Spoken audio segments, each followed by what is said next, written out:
বিগত দিনের আলোচনার ধারাবাহিকতায় আজকে ৭০ অনুচ্ছেদ অনুসারে আমাদের একটা সিদ্ধান্ত হয়েছে।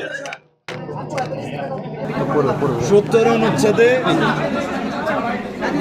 সবাই দুইটা বিষয়ে একমত হয়েছে।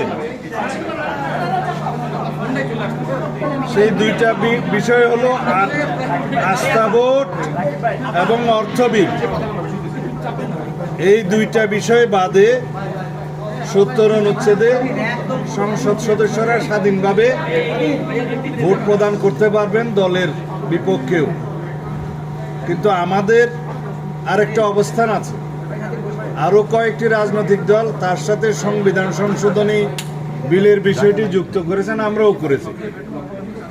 আমাদের দলের অবস্থান হচ্ছে তার সাথে আমরা লিখিত প্রস্তাবে যেটা আগে দিয়েছিলাম, জাতীয় নিরাপত্তার বিষয় উইদিন ব্র্যাকেট যুদ্ধ পরিস্থিতির মতো কোনো বিষয় থাকলে সেই ক্ষেত্রেও সংসদ সদস্যগণ স্বাধীন থাকবেন না। সিদ্ধান্ত হয়েছে আস্থা ভোট এবং অর্থ বিলের বিষয়টি জাতীয় সনদে উল্লেখ থাকবে, সবাই স্বাক্ষর করতে পারবেন।